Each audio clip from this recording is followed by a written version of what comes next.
Otro rapaces que vaya a comenzar. Algo que mola, no cambie su día.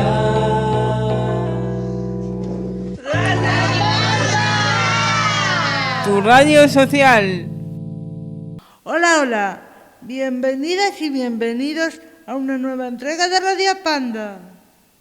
En nuestro programa de hoy celebramos el Día del Libro, una fecha para rendir homenaje a historias, ideas y mundos que caben entre páginas. Para hacerlo aún más especial, hoy entrevistamos a la escritora Elena Comesaña, quien nos hablará de sus obras, su proceso creativo y su lucha social a través de las letras. Así que, queridas y queridos oyentes, dejaros llevar por la magia de los libros y las historias que nos conectan.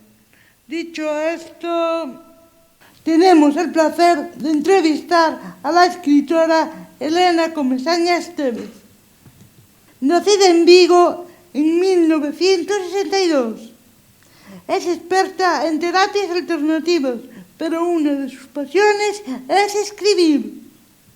Tiene publicadas obras como Querida Lola, Las ruinas del Gran Hotel, Detrás de la noche más oscura, y la más reciente es Os tempos que nos agardan.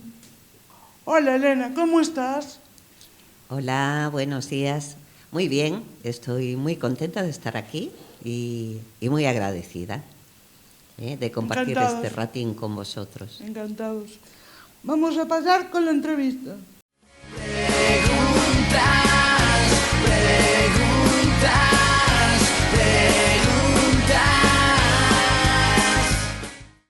Cuéntanos un poco por qué empezaste a escribir.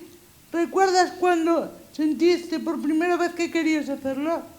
Pues realmente sí recuerdo la primera vez que me puse a escribir. Hace muchos años ya, tenía como 30 años, poco más. Y fue a raíz del fallecimiento de una persona queridísima para mí. Y en aquel momento lo que hice fue escribir poemas tras la muerte de mi abuela Lola. Por eso mi primera novela está dedicada a ella. Querida Lola es un homenaje a mi abuela y a su forma de entender la vida. ¿Qué hacías antes de empezar a escribir? Realmente he hecho casi que de todo en esta vida. Básicamente llevo muchos años, llevaba dedicándome a las terapias alternativas, ¿no? Haciendo, bueno, pues desde masajes a Reiki, reflexoterapia y cosas parecidas, pero realmente yo trabajé en un montón de cosas diferentes. Trabajé como empleada en distintos centros atendiendo al público. Trabajé en televisión también como productora. Y bueno, y la vida poco a poco me fue llevando a las terapias alternativas hasta que luego llegó la pandemia, con todo lo que supuso y bueno, con las desgracias, ¿no? Demasiadas muertes que nos costó, pero realmente para mí supuso un antes y un después en mi vida, porque a partir de ahí, pues, en aquellos oscuros tiempos en los que no podías salir a la calle ni podías hablar con el vecino, yo no podía trabajar, evidentemente, porque nadie podía entrar a mi casa, pues me dediqué a hacer talleres, como siempre me había gustado escribir. De hecho, tengo perdida una novela, mi primera novela, en algún ordenador estropeado que ya ha desaparecido. ¿En qué te inspiras para crear tus historias? Fundamentalmente yo me inspiro siempre en la justicia social. Para mí hay ciertos valores sin los cuales la vida no tendría sentido. Uno de mis objetivos principales es siempre ser lo más justa posible, dar a conocer pues diferentes tipos de tragedias que pueden suceder a cualquier persona cercana a nosotros mismos, para que no se ignoren ese tipo de situaciones que yo propongo y que tengan pues un eco en la sociedad, ¿no? Sobre todo en la conciencia de las personas. ¿Te inspiras en alguien cercano para crear los personajes de tus novelas? Muchas veces sí. Sí. No siempre, pero bueno, siempre hay rasgos de cualquiera de mis personajes. Hay algunos que tengo, o sea, que están perfectamente identificados. Hay otros que no, que son fruto de, bueno, pues de mi invención, pero les achaco a lo mejor cualidades de alguna persona conocida que siempre está a mi alrededor, porque básicamente los escritores no inventamos nada. Normalmente escribimos sobre los hechos, las circunstancias, las personas, todo aquello que nos es allegado. O que os marca, por así decirlo. También, evidentemente, lo que nos marca siempre es un punto que no desaparece, porque eso continúa en la psique de las personas.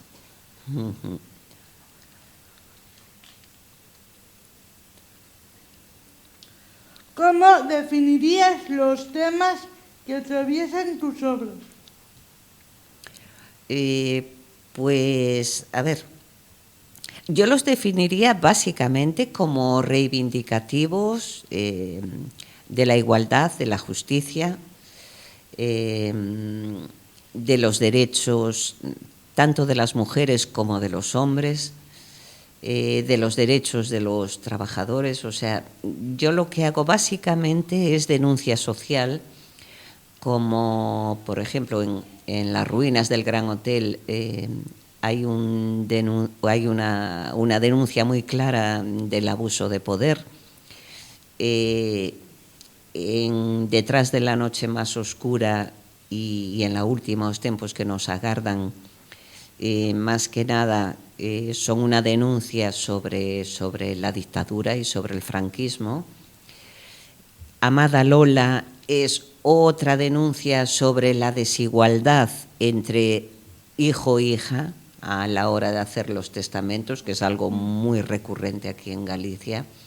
O sea, todo lo que yo hago es reivindicativo y tratando de crear conciencia social. Mirando al futuro, ¿en qué estás trabajando ahora mismo? ¿Hay nuevos proyectos literarios en camino? Vaya si hay.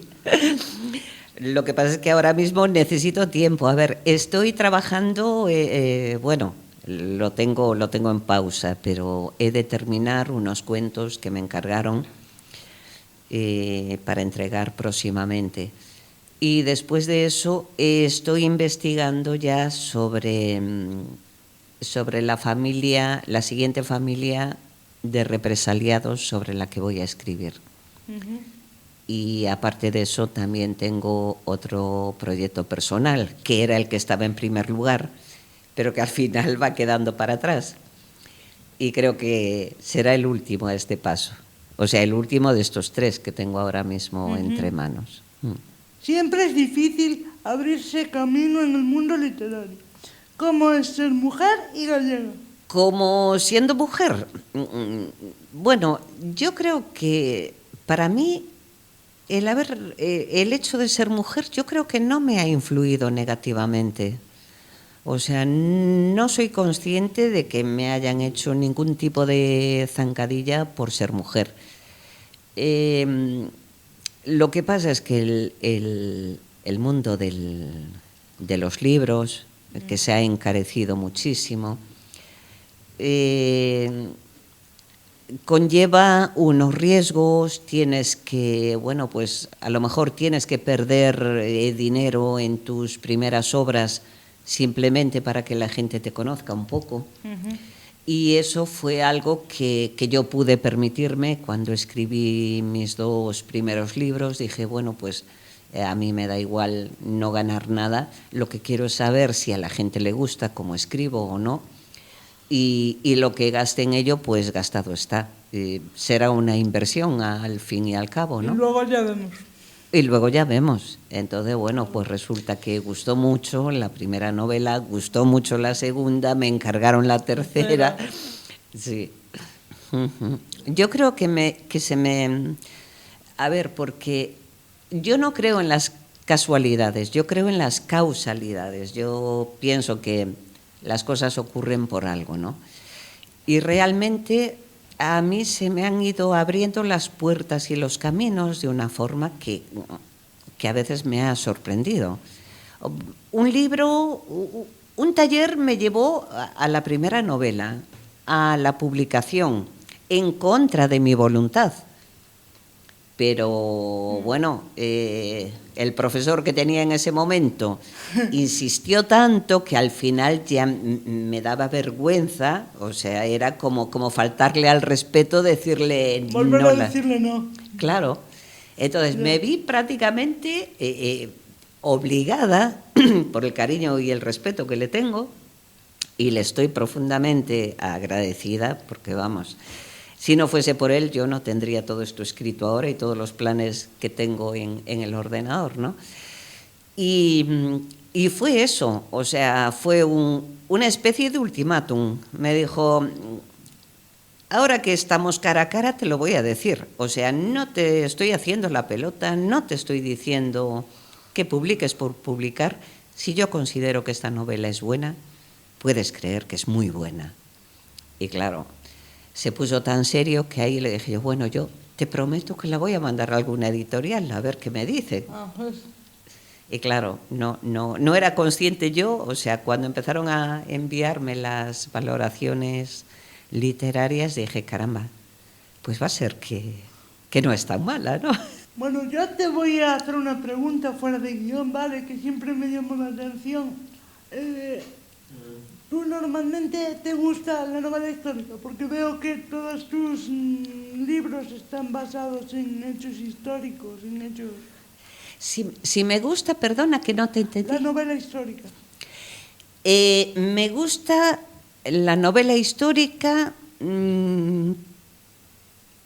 digamos que sí, pero realmente donde he profundizado y donde quiero seguir profundizando es en la novela histórica referente a la dictadura, porque en los tiempos actuales el fascismo está teniendo un auge tremendo y es un peligro terrorífico para la democracia. Entonces, quiero, cada uno puede poner su granito de arena como pueda, ¿no? Yo lo pongo pues en las redes, apoyando a todos los movimientos de libertad y reivindicando a toda aquella gente que fue perseguida, que fue asesinada, que fue encarcelada en la dictadura, que dieron su vida por los derechos, por luchar por esos derechos que hoy en día tenemos y que no podemos perder, no debemos dejar perder. Entonces, por eso estoy tan metida a fondo en concreto en la novela histórica referente pues a la dictadura, ¿no? Y como modo también de hacerles un homenaje a estas víctimas y alzar su voz. Vivimos en una época muy rápida, muy visual. ¿Qué papel crees que sigue teniendo la literatura en la sociedad actual? Bueno, yo creo que los lectores de siempre seguirán siendo lectores toda la vida, ¿no? La gente que ama leer, que ama la literatura, continuará leyendo siempre. Sin embargo, hay una cantidad enorme de gente que no lee o que no ha leído un libro en su vida, o que no ha leído un libro desde que ha salido del colegio. Y esto es tremendo para la educación de la sociedad, porque una sociedad que no lee No sabe... no es una lo que ha sociedad vivido. plural, no Claro. puede pensar, no tiene diversidad de criterios que pueda valorar. Y yo creo que en la educación debería hacerse más fuerza, más presión en enseñar a que la gente lea. También decir que en los coles muchas veces tampoco separan mucho en fechas, en qué pasó en el año 1908, pero no separan en explicarte la historia Claro. como tal. Claro, eso es lo malo. Las fechas son muy aburridas de memorizar. Claro. Y te las memorizas para un examen concreto, en esto que se dice la memoria rápida, y en cuanto pasa el examen, se te olvidó. Y ya no sabes de qué va. ¿Tienes pensado publicar algunos de tus libros en versión adaptada para las personas que tengamos problemas de visión? Yo pienso que sí, y es una cuestión que ya le he pasado a mi editor, pero esperamos la respuesta. Yo espero que cualquier día me dé la alegría y me diga, venga, vamos a hacer todo esto en formato digital ya. ¿Puedes hablarnos un poco de sobre tu último libro? Pues sí. A ver, os cuento cómo surgió la idea. Cuando escribí Detrás de la noche más oscura, que fue un encargo, esto fue tras las ruinas del Gran Hotel. Cuando publiqué Las ruinas del Gran Hotel, me pidieron que hiciese una edición especial para la Fundación Mondariz Templo del Agua, que es esta, porque la original, este es el libro original y esta fue la edición especial. Entonces la persona que me encargó esto, el presidente de la Fundación Mondariz Templo del Agua, me pidió que escribiese una siguiente novela en la que hablase del incendio del Gran Hotel. Y dije, pues ahora sí que me has liado, porque yo he estado hablando de las ruinas. Entonces ahora, a ver cómo me las apaño para irme al hotel.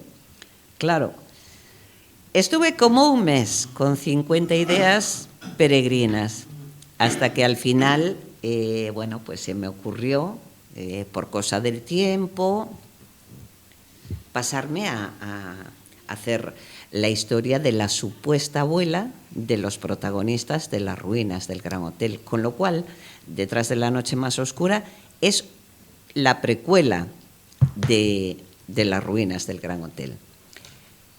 Entonces, de ahí, fue un relato, es un relato completamente, no es real, es todo ficción, pero sí tiene muchos datos que son verídicos, que he comprobado.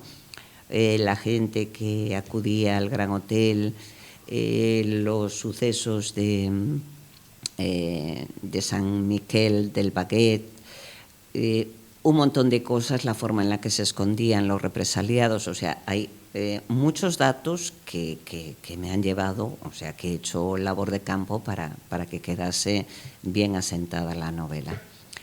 Y cuando la publiqué, Detrás de la noche más oscura, tengo un gran amigo en La Guardia, que es miembro de la Asociación de la Memoria Histórica del campo de la fosa común de Sestas, y me dice: yo no sé por qué escribes historias que te inventas, si puedes escribir sobre gente.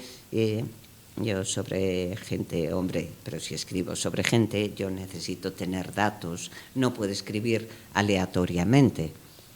No, porque tú no sabes que al lado de donde tú vives, allí asesinaron a un matrimonio, que la mujer estaba embarazada de 7 meses, y le separaron a los hijos, que no se vieron hasta 40 años más tarde. Entonces, en el momento en el que me dijo eso, le dije, ¿cómo? Dice, sí, sí, allí donde tú vives ahora. Y dijo yo, pero ¿de quién me hablas? Entonces, cuando me habló, me dijo de Ángela Iglesias Rebollar y José Niebla. Dije, hombre, sí, hay un monolito en la guía. Y dice, es que allí los fusilaron. Entonces, desde ese momento, porque además me dijo, según contaban los vecinos, después de asesinar a la mujer, horas más tarde, la gente había pasado y veían que el bebé continuaba moviéndose en el vientre de la madre. Entonces,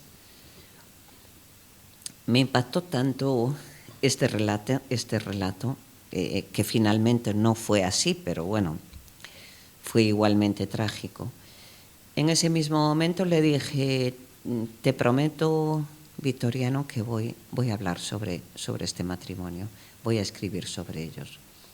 Y ahí empecé a escribir, y los únicos datos que tenía eran estos, y que eran evangelistas, que el marido trabajaba en una draga en el puerto de Vigo, que ella cosía con una máquina de coser para ayudar a la economía familiar, y que vivían en Teis, en el Toural, o sea, muy cerca, en el barrio contiguo al mío.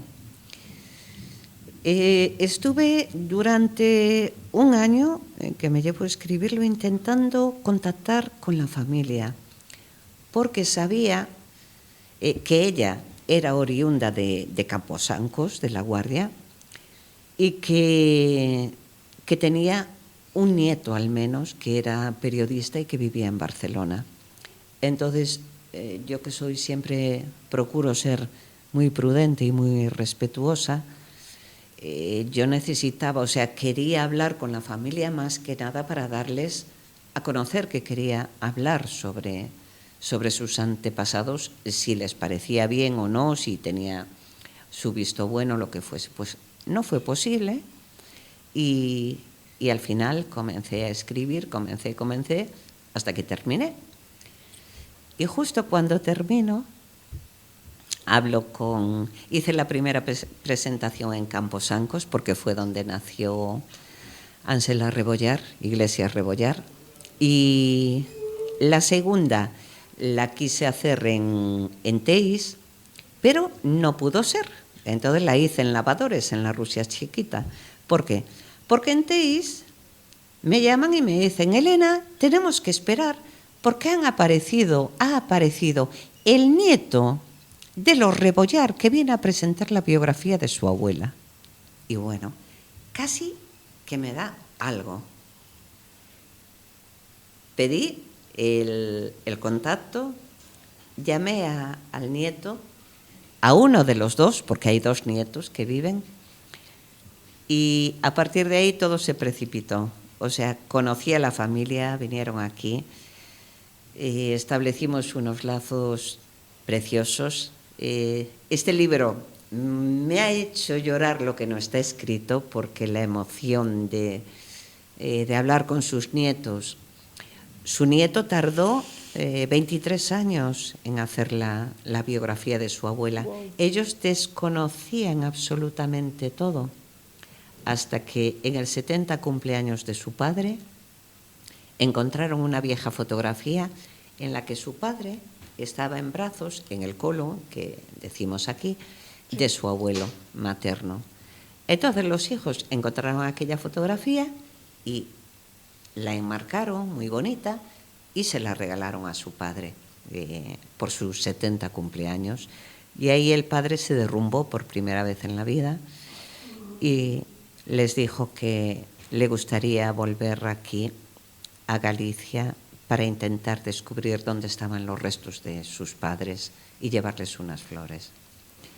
Y bueno, esta ha sido todos los libros, todas mis novelas me han dado muchas alegrías y muchas gratificaciones, pero como con esta yo creo que ninguna. Para terminar, ¿qué le dirías a alguien que quiere empezar a escribir, pero todavía no se atreve? A cada persona que tenga una mínima intención, que le guste mínimamente escribir, que le haga ilusión comunicar lo que piensa, lo que siente, yo os diría a todos, ánimo, adelante y a por todas. Eso, yo animo a todo el mundo. Si de verdad te gusta, ánimo. Si tienes dudas y no sabes cómo enfocarlo, hoy en día hay talleres de gente buenísima al alcance de la mano, con lo cual no es impedimento. Elena, muchas gracias por aceptar nuestra invitación y mucha suerte con tu trayectoria literaria. Muchísimas gracias a vosotros y ha sido un placer estar aquí, ya sabéis que para cuando queráis. Nada, estás invitadísimo para cuando quieras. Gracias. Y como broche final de este programa, llega nuestra ya habitual sección de reporteros callejeros. Esta vez nuestros compis han salido a la calle con una infiltrada para lanzar preguntas sobre el Día Mundial del Libro. Damos paso a reporteros callejeros. ¡Reportero callejero! ¡He vuelto a reporteros callejeros! Vamos, que tenemos una infiltrada. ¿Qué más da? ¡Céntrate! ¡Ay, qué pesada! ¡Al lío, Candy! ¡Al lío! Vale. En Reporteros Callejeros nos hemos lanzado hoy a una misión muy peligrosa. ¡Salir a la calle! En busca de libros. Aprovechando el Día Mundial del Libro, Estamos pateando nuestro barrio de Navia para descubrir esos lugares mágicos donde viven miles de historias. ¡las librerías! En esta ocasión visitamos nuestro entorno para conocer las librerías que tenemos a un paso de la asociación. Porque a veces las mejores aventuras están más cerca de lo que pensamos. Así que vamos a conocer A quienes hacen posible toda esta magia. Soy Manuel, esto es la librería Miol, llevamos abiertos desde hace 3 años. Soy Bea de la librería Letramante y abrimos nuestras puertas en febrero del 2024. ¿Cuáles fueron los libros que más vendiste? Uy, eso es complicado de decir. Este año yo creo que a las de Hierro, seguramente la de David Zuclés, la Península de las Casas Vacías, y se está vendiendo mucho también, ¿cómo se llama? No me acuerdo del nombre. Bueno, y ahora Juan Gómez Jurado, Mentira, Juan Gómez Jurado, que es un bestseller siempre. Pues mira, de los más vendidos fueron La Asistenta, se vendió mucho, Pel de Cordeiro, cuando salió, de Leticia Costas, Onde nacen as bestas, de Pedro Feijó, estos últimos autores de aquí de Vigo, que es importante resaltarlo también. Y bueno, seguro que alguno más que ahora mismo no recuerdo. ¿Y cuál es el género que más te pide la gente? Lo que más se pide suele ser thriller y romántica. Son los dos géneros estrella, aunque bueno, se vende un poco de todo. También fantasía, también ciencia ficción y sobre todo mucho libro infantil, que es lo que más vendemos. Mucho novela negra, y ahí digamos tengo cierta ventaja porque a mí es lo que más me gusta y es lo que más tiendo a recomendar. Entonces un género que se vende muy bien es novela negra. Y luego juvenil, pues el tema romántico, fantástico, estos nuevos que salen ahora, son bonitos. ¡Cambiamos de protagonistas! Ahora le toca hablar a la gente del barrio. Cuéntanos, ¿cuál es el último libro que has leído? He leído un libro que se llama Educar en Libertad, para peques. El último libro que he leído, creo que fue Mafalda. El sutil arte de que todo te importe una mierda. Las mujeres que aman demasiado. El último libro que he leído es El nacimiento de las cárceles, de Michael Foucault. Bueno, yo estudio psicología y es un autor que es psicólogo, sociólogo, y me interesaba bastante una perspectiva que tenía acerca de, bueno, el mundo, el sistema donde vivimos, cómo los medios de poder pues influencian un poco a la sociedad y cómo acabamos actuando de unas maneras o de otras, y bueno, me interesaba ver un poco esa perspectiva social. Y seamos sinceros, ¿cuánto hace de eso? Hace unos meses. 6 meses por lo menos, o 7. Pues fue hace mucho tiempo. 2 meses. Pues lo leí hace medio mes, lo acabé, sí, hace medio mes. Hace poco, 2 semanas, fue mucho. Dato curioso. Leer solo 6 minutos al día puede reducir el estrés hasta un 60%. Vamos, que un libro es casi como un spa. Pero más barato. ¿Y tú, eres de los que lee todos los días o eres de los que dice empiezo mañana? ¡Feliz día del libro! Venga, todo el mundo a leer. Qué bien me lo he pasado retomando mi trabajo como reportera. Pero el tiempo se nos acaba, queridas y queridos oyentes. Nos tenemos que despedir ya, pero no olvidéis darle a like, compartir y suscribiros a nuestro canal. Hasta el próximo programa. Un saludo radiofónico desde Radio Panda. ¡Chao! Y no me voy, adiós, me fui, y no me importa.